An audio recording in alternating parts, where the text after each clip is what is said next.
ಕರ್ನಾಟಕ ಪ್ರದೇಶ ಕಾಂಗ್ರೆಸ್ ಅಧ್ಯಕ್ಷ ಆದಂಥ DK ಶಿವಕುಮಾರ್ಗೆ ಖಡಕ್ ವಾರ್ನಿಂಗ್ ಕೊಟ್ಟಂಥ ಸತೀಶ್ ಜಾರಕಿಹೊಳಿ.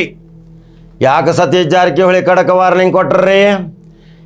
ಕಾಂಗ್ರೆಸ್ಸದ ಹೈಕಮಾಂಡದಲ್ಲಿ ಮತ್ತು ಕರ್ನಾಟಕ ರಾಜ್ಯ ಸರ್ಕಾರದಲ್ಲಿ ಯಾವುದೂ ಸರಿ ಇಲ್ಲ ಅನ್ನುವುದು ಇದೊಂದು ಸಂದೇಶ ಹೋಗುತ್ತೈತಿ. ಅನೇಕ ಶಾಸಕರು ಸಹಿತ ಕೂಗ ಮಾಡಕತ್ತಾರ, ಮುಖ್ಯಮಂತ್ರಿ ಬದಲಾವಣೆ ಇಲ್ಲ, ಇವರೇ ಮುಖ್ಯಮಂತ್ರಿ.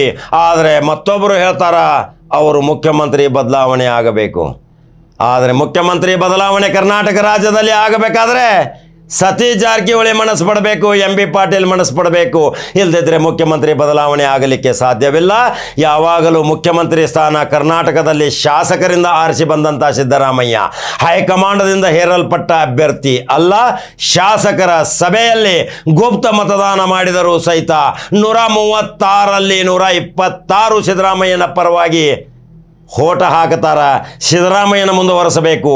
ಸಿದ್ದರಾಮಯ್ಯ ಸ್ವತಃ ನಾನು ಮುಂದುವರಿಯೋದಿಲ್ಲ, ನಾನು ಸೂಚಿಸಿದ ಅಭ್ಯರ್ಥಿಯನ್ನು ಮುಖ್ಯಮಂತ್ರಿಯನ್ನಾಗಿ ಮಾಡುತ್ತೇನೆ ಅಂದಾಗ 126ರಿಂದ 129 ಶಾಸಕರು ಇದೇ ಸಿದ್ದರಾಮಯ್ಯರ ಶಿಷ್ಯಂದಿರಾದಂಥ ಸತೀಶ್ ಜಾರಕಿಹೊಳಿ MB ಪಾಟೀಲ್ರ ಹೆಸರು ಸೂಚನೆ ಮಾಡ್ತಾರೆ. ಇದ್ದ ಸಿದ್ದರಾಮಯ್ಯ ತಿಳ್ಕೋರಿ.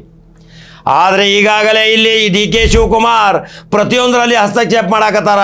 ಇದು ಸರಿಯಲ್ಲ ಅಂತ ಖಡಕ್ ವಾರ್ನಿಂಗ್ ಕೊಟ್ಟಂಥ DK ಶಿವಕುಮಾರ್ ಈಗ ಪ್ರತಿಯೊಂದು ಕ್ಷೇತ್ರದಲ್ಲಿಯೂ ಸಹಿತ ಈಗ ಅಲೆದಾಡಿ 28ನೇ ಲೋಕಸಭಾ ಬರುವಲು ವಿಧಾನಸಭಾ ಚುನಾವಣೆಯಲ್ಲಿ ನಾನು ಮುಖ್ಯಮಂತ್ರಿ ಆಗ್ತೀನಿ, ಈಗ ಮುಖ್ಯಮಂತ್ರಿಗಳ ಆಗುವುದು ನನಗೆ ಅವಶ್ಯಕತೆ ಇಲ್ಲ ಅಂತ ಒಂದು ಸಂದೇಶ ಕೊಡ್ತಾರೆ. ಆದ್ರೆ ಆ ಸಂದೇಶ ಜನರಿಗೆ ಆಗತೈತ್ರಿ. ಆದ್ರೆ ಗುಪ್ತ ಮಿದುಳ್ದಾಗಿರೋದು ಬೇರೆ ಇರ್ತೈತ್ರಿ. ಸತೀಶ್ ಜಾರಕಿಹೊಳಿಯ ಆಂತರಿಕ ವಿಷಯ ಬಲ್ಲವರ ನಾವು ಯಾವುದೇ ಪರಿಸ್ಥಿತಿಯಲ್ಲಿ ಅಭಿವೃದ್ಧಿ ಪಥದತ್ತ ಸಾಗೋಣ, ಅಭಿವೃದ್ಧಿ ಕೆಲಸ ಮಾಡೋಣ. ಆದರೆ ಮುಖ್ಯಮಂತ್ರಿ ಬದಲಾವಣೆ ಬಂದಾಗ ನಾವೆಲ್ಲ ಒಕ್ಕಟ್ಟಾಗಿ ಯಾರನ್ನು ಮುಖ್ಯಮಂತ್ರಿ ಮಾಡಬೇಕು ಅವರನ್ನು ಮಾಡ್ತೀವಿ ಅಂತಾರ. ಅದೇ ಮುಖ್ಯಮಂತ್ರಿ ಬದಲಾವಣೆ ಕುರ್ಚೆ ಖಾಲಿ ಇಲ್ಲ, ಮುಖ್ಯಮಂತ್ರಿ ಅವರೇ ಮುಂದುವರಿತಾರಂತಾರ.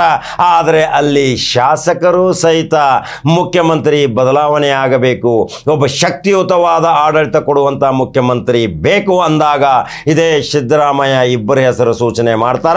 ಅವರೇ ಸತೀಶ್ ಜಾರಕಿಹೊಳಿ ಮತ್ತು MB ಪಾಟೀಲ್. ಅವರನ್ನು ಬಿಟ್ಟರೆ ಇದೇ ಸಿದ್ದರಾಮಯ್ಯ ಹೆಂಗೋ ಇರಲಿ, ಎಷ್ಟೋ ವಯಸ್ಸಾಗಲಿ, 5 ವರ್ಷ ಪೀರಿಯಡ್ ಮುಗಿಸಿ ಈ ಕರ್ನಾಟಕದ ಇತಿಹಾಸದಲ್ಲಿ 5 ವರ್ಷ 2 ಸಾರಿ ಮಾಡಿದ ದಾಖಲೆಯನ್ನು ತೋರಿಸ್ತೀನಿ ಅಂತಾರ ಸಿದ್ದರಾಮಯ್ಯ. ಹಾಗಾದ್ರೆ ಕರ್ನಾಟಕ ರಾಜ್ಯದ ಕಾಂಗ್ರೆಸ್ಸಲ್ಲಿ ಎಲ್ಲವೂ ಸರಿ ಇಲ್ಲ, ಏನೋ ಗಡಬಡ ನಡೆದೈತಿ. ಹಾಗಾದ್ರೆ ಯಾವ ರೀತಿ ರಣತಂತ್ರಗಳನ್ನ ಹೆಣಿತಾರ ಸತೀಶ್ ಜಾರಕಿಹೊಳಿ ಮತ್ತು MB ಪಾಟೀಲ್? ಕಾದು ನೋಡೋಣಲ್ರಿ.